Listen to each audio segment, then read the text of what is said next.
Manchester City berhasil meraih kemenangan atas tuan rumah West Ham. Sebuah kemenangan yang layak mendapatkan apresiasi karena sebelumnya mereka sempat tertinggal melalui gol dari James Ward-Prowse.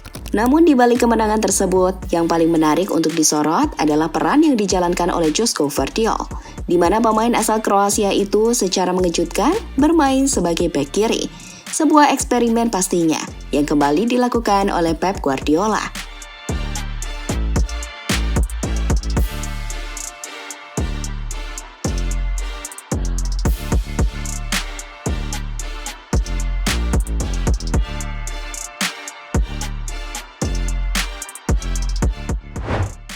Ya, Pep Guardiola adalah sosok pelatih yang dikenal sangat jenius dalam hal taktik permainan. Sehingga wajar saja jika dirinya terus mendapatkan prestasi demi prestasi bersama tim yang dia bela. Salah satu kejeniusan Pep contohnya adalah saat dirinya melakukan beberapa eksperimen di lapangan. Contohnya yang terjadi pada musim lalu ketika Pep menempatkan Kyle Walker sebagai bek tengah. Selain Walker, pelatih asal Spanyol itu juga menempatkan John Stones sebagai gelandang. Sebuah eksperimen yang terbukti tepat, karena Manchester City menjadi tim yang sangat sulit untuk dikalahkan.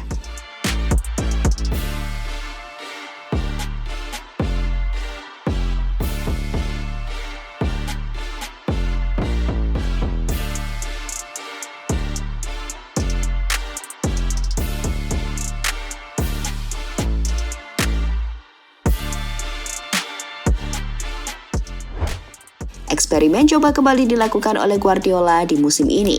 Kali ini korbannya adalah Josko Gvardiol, di mana pemain baru Manchester City itu disuruh Pep untuk bermain sebagai bek kiri.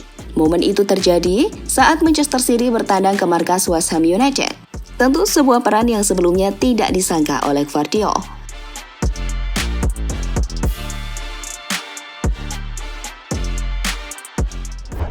Mendapatkan peran seperti itu, Gvardiol berjanji untuk memberikan yang terbaik. Hasilnya, berdasarkan statistik dari SofaScore, ia berhasil memenangkan duel sebanyak 3 kali, melakukan tackle sekali, dan memiliki akurasi umpan sebesar 92%. Untuk aspek serangan, mantan pemain RB Leipzig itu mampu mencatatkan 2 kipas, 1 kali tembakan ke gawang dan 1 kali menciptakan peluang berbahaya. Tentu sebuah statistik yang cukup baik untuk pemain yang baru menjalankan peran terbarunya.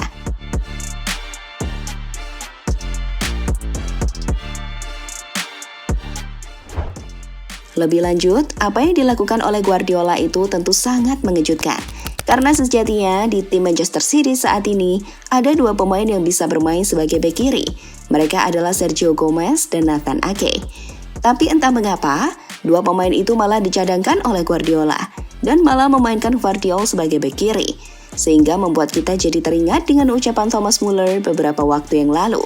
Jika Guardiola adalah pelatih yang gila, Pep sudah sedikit berada di dunianya sendiri karena ia berpikir seharian. Bagaimana saya bisa memindahkan pemain saya 2 atau 3 meter dalam situasi permainan untuk menemukan solusi yang sempurna.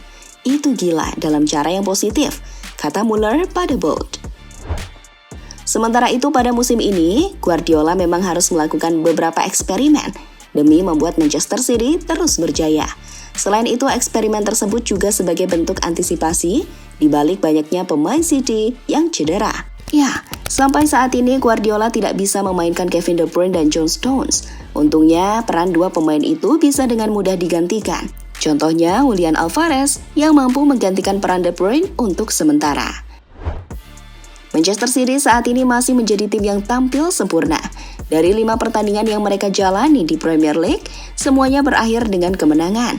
Sesuatu yang membuat mereka kini berada di puncak klasemen. Setelah ini, City akan bermain di ajang Liga Champions. Lawan yang bakal mereka hadapi adalah Red Star Belgrade. Tentu sebuah kesempatan bagi The Citizen untuk memperpanjang catatan apik mereka.